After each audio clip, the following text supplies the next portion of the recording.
It's a big deal to me if you don't know. Now you know I'ma change your life. Just put your hands in the air. What's up, Kansas City? This is Keisha, and I'm here at the eclectic special place, Thou Mayest, here with owner Bo Nelson and assistant city manager Rick Usher. How you guys doing today? Doing awesome. Great, thanks. How are you doing?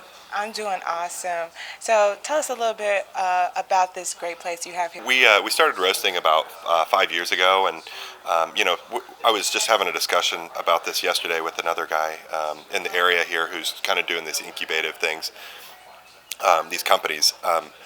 A lot of times we get bogged down with all the details, and we never actually jump. Oh, I'm taking this class, or I'm learning this, or here's my mentor program. But like, what are you doing? And what do you have to show for it? So 5 years ago, we kind of just jumped in, and that whole all-in mentality. We started doing it just for ourselves because we love coffee. But what we really love about coffee, when people say, "Let's go grab a cup of coffee," what are they saying there? So I think a lot of what we started off is just questioning, a little bit philosophical. It was a little bit heady of what do people do with coffee, and how is coffee used as this conduit or this connecting piece to something larger? Because if coffee's amazing, but there's kind of a fourth dimension to coffee and to the whole experience. So we're really interested in exploring those ideas, and we would be sitting around in a garage roasting coffee, and we'd give it out to friends and family, and everybody's like, "You guys need to start a business." And we're like, "No, it's just a hobby." And kind of fast forward a few years later, we got plugged into the 1 million cups at the Kauffman Foundation. We presented there, and we were looking to go to other spots in the city, and then there was the current owner of this building approached us and said, "Hey, I want to do a coffee shop." And then I pitched to him and I said, "We want to do something more than coffee. We want this community aspect of it." And he, being from Kansas City, said, "I would love to have this community aspect as well." We're now partners, and it's just kind of one of those, we call it cosmic serendipity, right time, right place, an amazing location. I wish I could make some of the stories up, but a lot of it is just, we feel so humbled and so blessed that who we work with, who our partners are, and our clientele, our patrons. The city has been amazing to work with. So yeah, there's a lot of it's just other moving parts that we don't know how they work, but we're kind of hanging on with white knuckles, saying like, this is so fun. And as long as we pull some long hours, but we roast coffee, so we're well caffeinated. Right. So Rick, tell us what is the city's initiative in creating a lot more Bo Nelsons, or helping inspire a lot more Bo Nelsons to do what's being done here at Thou Mayest?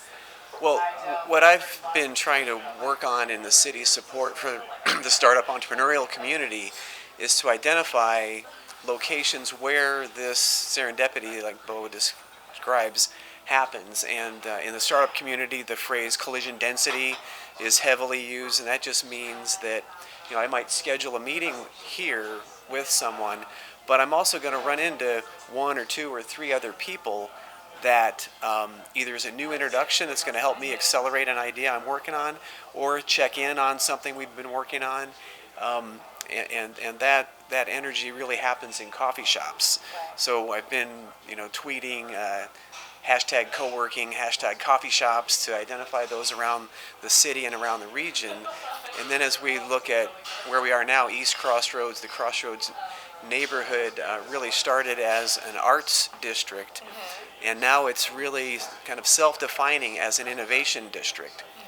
And it has the walkable streets, it has the diversity of businesses, and it has a really high concentration of creative businesses. So when those folks go out to grab coffee and come into shops like Thou Mayest or others in the neighborhood, then ideas accelerate and more innovation happens in Kansas City. So trying to figure out how to bottle that lightning, right, and how to just define that and not own it at City Hall. It has to be owned, as Bo has said, by the community. It has to be organic. And then supported by the efforts that we're putting out. Chris, tell us what drew you to this place, Mayest? I just moved to Kansas City like a month ago, and I work over at Barkley down at the Crossroads, and they've got a little deal over here with Mayest where you can come and kind of work, have a coffee. The coffee's a little bit better than the work coffee, which is nice, and nice little ambiance upstairs. So yeah. Upstairs. And so how does this affect your work? Is it places like Mayest with the free Wi-Fi and good coffee? Definitely, I would say it's like a lot more relaxing work environment than like your typical office, which is nice. Yeah, it just really helps to just get out of the office. Okay, and you plan on coming back here very often, working on projects? Yeah, exactly. Art, I think, is innovative in itself. So this area being, the innovation district, I think is fitting, because art is already pushing the bounds. But in terms of like, how do we bottle this? I mean, this is like, I think about this so much because it's really organic and it's very, it's hard to put words around it because it kind of happens. Like you're walking in and all of a sudden you're like, you got to be kidding me. I didn't expect to see you in here today. It's like I need to talk to you about something. This happens to me I schedule time in my day for this to happen because it just like after. That's kind of an oxymoron, right? Scheduling serendipity, yeah. But you have to create. I have that to, yeah, opening because that that's happens. there was days where. I schedule time to be out and like collide into other people, and when we can create spaces that help people collide into each other like that, I think that's really the key. I think there's a lot more architectural.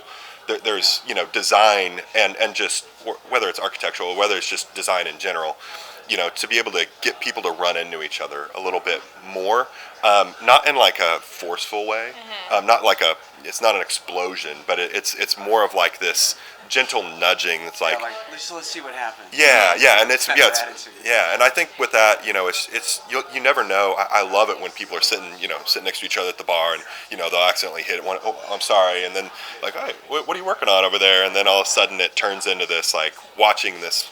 And then a couple months later, it's like, we're business partners. I mean, this has happened in here. So not only with that side of it, though, not only with the innovative and with like these business and the partnerships or the deals that go, we have a 90% land rate in here. When people want to land a sale, they bring them in here. Wow. There's a couple people. That's a good statistic. Right. Pay attention to that. It's pretty interesting because it's not for everybody, but.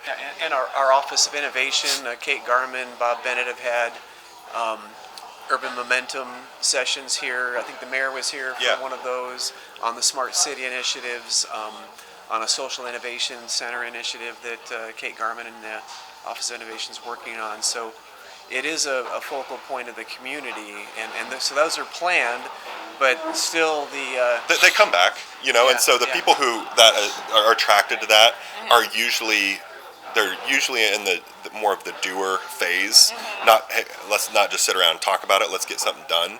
And that's really what we're trying to do. Is like it's nice to be able to cultivate ideas and to be able to kind of churn the water like that, but really to be able to like create action. And I think for us, that's a huge part of being able to host those events is like giving people a spot. Starbucks coined it like as the third home, or the third space. You've got home, you've got work, and then you've got that third space. We want that to, this is the living room to where these groups can come and have that in like a public setting and grab, it's kind of, we have something for everybody. So, and Google Fiber and the technology and so giving them the tools that they can have, to be able to do a presentation, for instance. So. Absolutely. And so, as I close this up, was there any piece of advice that you would give to someone who's aspiring to start up a coffee business and create a space similar to what you have going on here? Do you have anything you want to say to that first? Of like, well, we are at City Hall working on understanding and studying this phenomena. I mean, it's really nothing new. I think revolutions have started in coffee shops, So if we can use this to help accelerate the goal of Kansas City as America's most entrepreneurial city, then we can help foster this kind of activity in other parts of the city as we, move forward, with the startup community. So, the advice really is study hard and come talk to people like Bo or other coffee shops around town. If that's the industry you want to get into, then talking to as many people as you can and being as open with your ideas and sharing, that's what you really find in Kansas City, that you really, there's only, the phrase 6 degrees of Kevin Bacon. In Kansas City, there's only like 2 degrees of connectivity between you and someone that's going to help you move your idea forward. So I think for me, kind of bouncing off what he said, that push to make Kansas City the most entrepreneurial, there's part of me too that says let's take that a step deeper. And so when I'm looking at needs for, say, like the entrepreneurial community right now, we've got such progressive ideas, not just coffee shops, but there are some really other great ideas that I get to hear in here as like I call this a pre-incubator, because I get to hear the ideas before anybody else does. And so being able to connect them, and this is where I think the biggest gap is in the entrepreneurial community in Kansas City is real estate. Getting that space.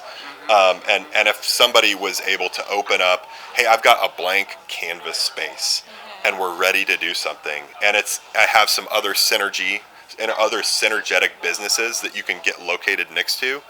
And that's what is happening in this neighborhood. We're seeing just a land grab because everybody's like, we want to be near the action.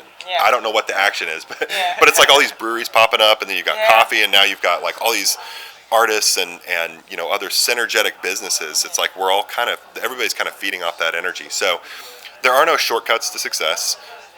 This is my advice. There are no shortcuts to success. Most of them are sandbox rules, like treat other people like you want to be treated. You always have to almost be stupid. You have to do that one last pitch. Like just when you're about to give up, just do one more, And like there's been days that are hard to get out of bed. I mean, quite frankly, as an entrepreneur, it's scary. You're risking everything. Your neck's out there, and you're pushing it, and you're like, I don't know why I do this. What you were saying earlier, like chewing on glass and staring into the abyss, it's brilliant. I mean, because it's like it is terrifying. So Carrie Royce, I have to give her credit for that. Was her phrase on why entrepreneurs need a community connection is because of what Bo is talking about. And here. Grit is a huge. It's a word I've been using a lot recently. Grit is get up.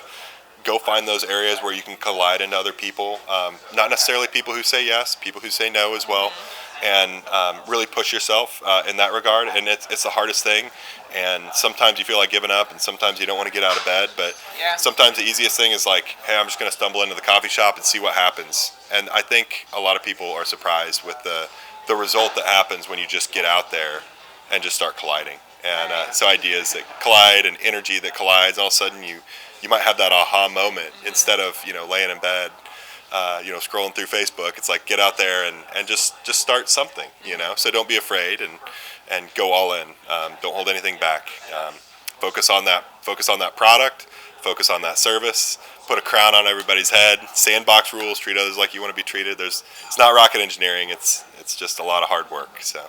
And Rick, let the city know where we can find that map, that innovative map that you were speaking about earlier, and how we can keep up with what BizCare is doing in the community. Okay, well, I've been sharing it a lot on Twitter. On Twitter, I'm at RUKCMO, and we'll put a link.